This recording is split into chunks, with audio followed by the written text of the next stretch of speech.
Bonjour à tous et bienvenue sur une nouvelle vidéo, un nouveau podcast qui reviendra aujourd'hui sur le film d'Amazon Prime, le film français Le Jardinier de David Charon, avec en tête d'affiche JCVD alias Jean-Claude Van Damme, Michael Youn, Ragnar Le Breton, Jérôme Le Banner, etc. etc.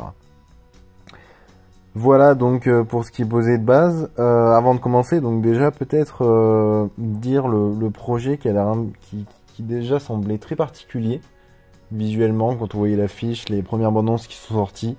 Michael Youn, JCVD dans un film de comédie française produite par Amazon Prime, très, très particulier. Voilà, vraiment le projet de base déjà me faisait pas sentir que j'allais voir un grand chef-d'œuvre.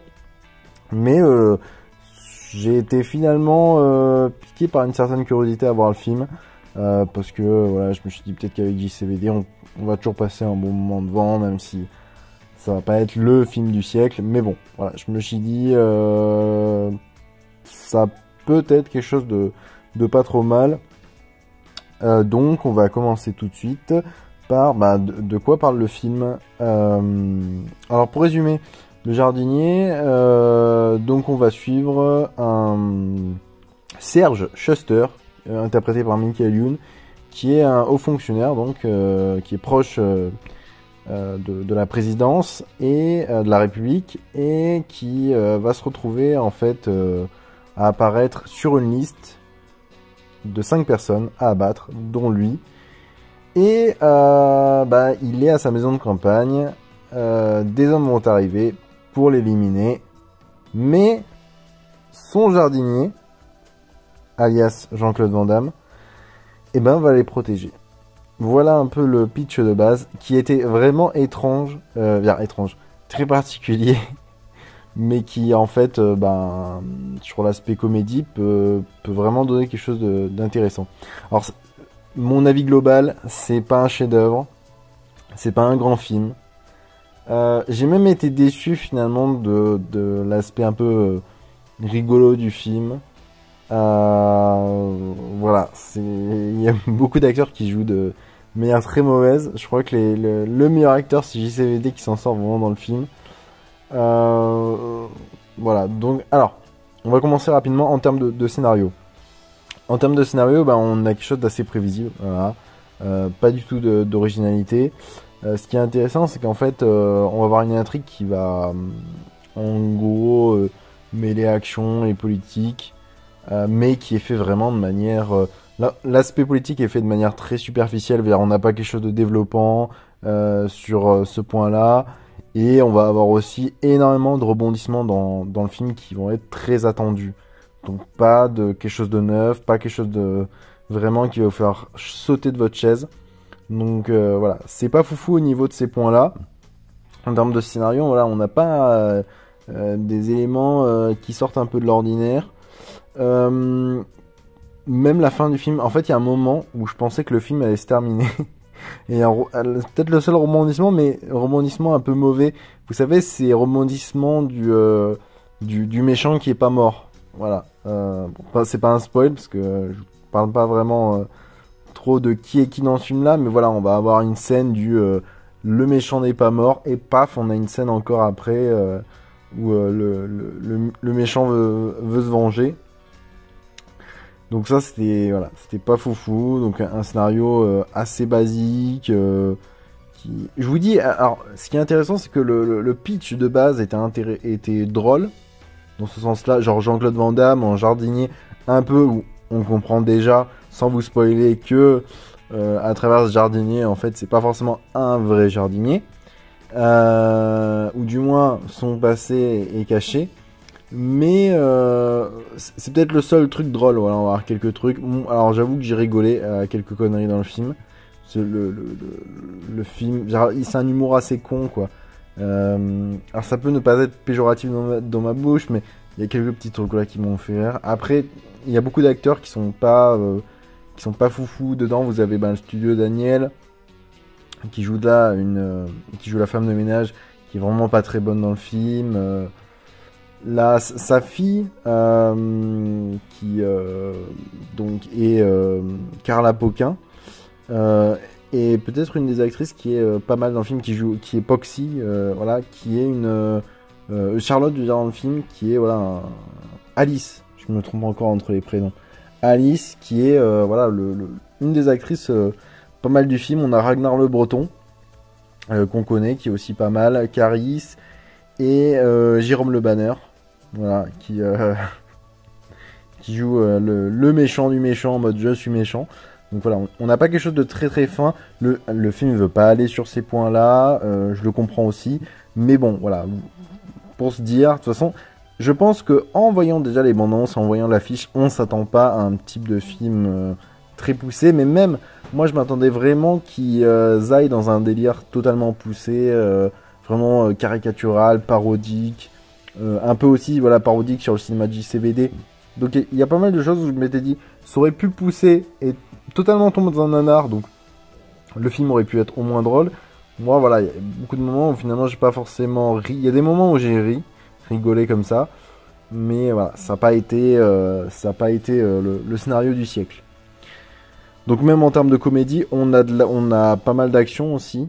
Je reviendrai aussi dans la mise en scène, donc on va passer maintenant à l'analyse technique. Alors en termes de mise en scène, que dire sur ce film là? Les scènes d'action elles sont assez décevantes. Voilà, on a une réalisation qui est très décevante. Dommage pour un film où il y a JCVD au programme. On va avoir des scènes d'action qui sont très mal chorégraphiées, très confuses, avec un manque vraiment de fluidité et d'impact visuel pour le spectateur, quoi. Et finalement, on a des scènes d'action qui sont un peu bancales, où on va une caméra qui, ça le fait souvent dans le film, une caméra qui bouge énormément en mouvement, mais de manière déjà pas très belle et qui nous permet pas de bien voir ce qui se passe à l'écran. Donc ça, c'est un truc réellement dommage pour le film. Et voilà, moi j'aurais préféré d'avoir quelque chose de beaucoup plus posé. Et là, on dirait un vieux film d'action américain, mais vraiment très très très très cheapos.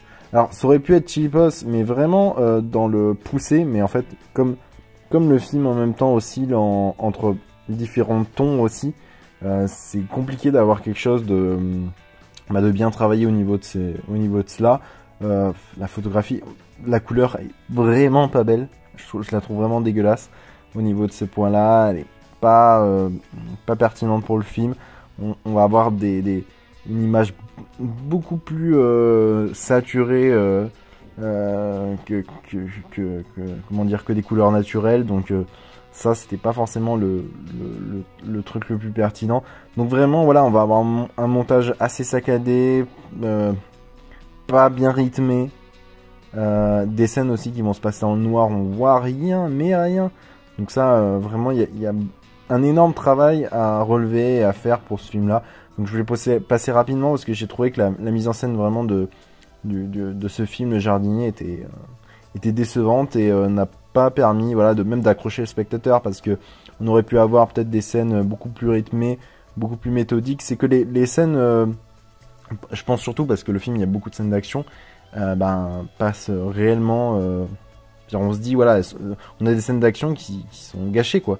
Pour ce qu'on a, on a Jean-Claude Van Damme, même le fameux. Alors, petit spoil, mais je le dis maintenant, donc si vous voulez pas l'entendre, mais bon, il y a le coup de pied retourné de Jean-Claude Van Damme dans ce film-là, voilà, qui est amené, mais de manière tellement mauvaise. Mais voilà, je trouve qu'il y a même un décalage dans la manière dont le rythme du film se fait. On va avoir des scènes, c'est très particulière. Comment les personnages sont amenés, des ralentis aussi. Je pense à certaines scènes de course-poursuite. Et des scènes qui paraissent en fait finalement totalement hors du temps, quoi. Il y a un côté John Woo sur certaines scènes avec des ralentis très particuliers. Et on se rend compte que ça fait réellement cheapos. Donc ça, c'est quelque chose de très dommage sur le point, voilà, de tout ce qui est technique. Maintenant, en termes de jeu d'acteur. Alors là, c'est aussi pas mal de points négatifs. Hein. On va avoir des personnages très caricaturaux. Voilà. avec très peu de dialogue, ça c'est ce que j'ai été étonné. Alors, pour Jean-Claude Van Damme, c'est un peu justifié parce qu'en fait, on a un personnage un peu taiseux, un peu sombre. On ne connaît pas forcément toute sa vie. Donc ça, c'est intéressant d'avoir joué et ils en font un gag, un gimmick comique sur ça, sur le fait qu'il parle très peu, sur ce côté un peu militaire dans sa façon d'être. Donc ça, c'était quelque chose de très appuyé, mais sinon, dans la globalité, on va avoir des personnages qui vont dire réellement peut-être 2-3 phases, et c'est fini, quoi. Et même à l'écran, ne permettent pas d'avoir un charisme et voilà, quelque chose qui permette de faire que le personnage, sans qu'il parle, tient à l'écran.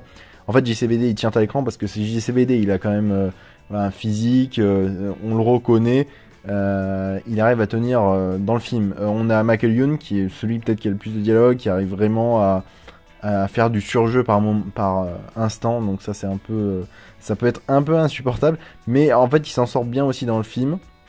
Après on va avoir pas mal d'acteurs, je pense à Jérôme Le Banner qui bon là en fait finalement c'est drôle parce que venant lui du milieu du sport, c'est très drôle de voir à quel point il arrive finalement à être une caricature de lui-même, et je pense qu'il s'en amuse. Il a pas mal d'autodérision, donc ça j'ai trouvé ça intéressant d'avoir un personnage qui parle pas forcément beaucoup, qui joue le méchant pour le méchant, mais là j'ai trouvé pas mal parce que finalement le film est très caricaturé au niveau de ça, et je trouvais intéressant de l'utiliser en tant que méchant de méchant qui n'est pas vraiment à fond dans son rôle.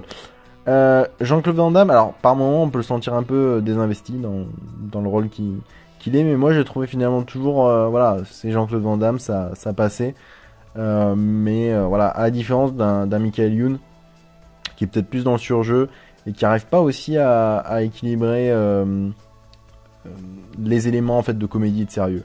On se demande où il se trouve, donc ce qui fait que voilà, il y a cette impression de surjeu qui est là de plus en plus. À noter un petit truc, j'y pensais, c'est que dans la partie technique, mais j'y reviens maintenant, pas mal aussi de fond vert. Voilà. Donc l'immersion et la crédibilité du film, il est pas foufou. Donc voilà pourquoi je voulais évoquer rapidement ces éléments-là.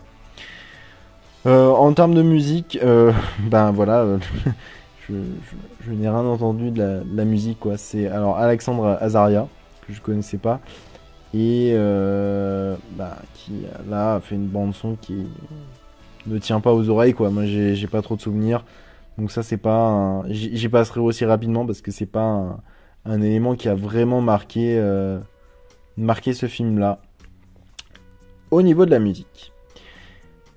Donc voilà ce que je pouvais dire sur Le Jardinier, qui n'est pas un bon film, qui est dommage parce que ça aurait pu être aussi, voilà, un film qui aille totalement dans le délire et assumer son côté parodique, son côté drôle.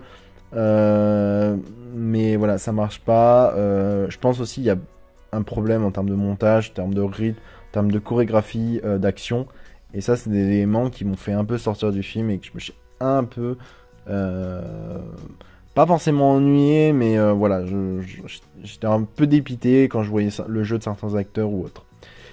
Voilà ce que je pouvais dire sur Le Jardinier. Moi sur ce, je vous dis à la prochaine, et surtout, allez voir des films. Ciao!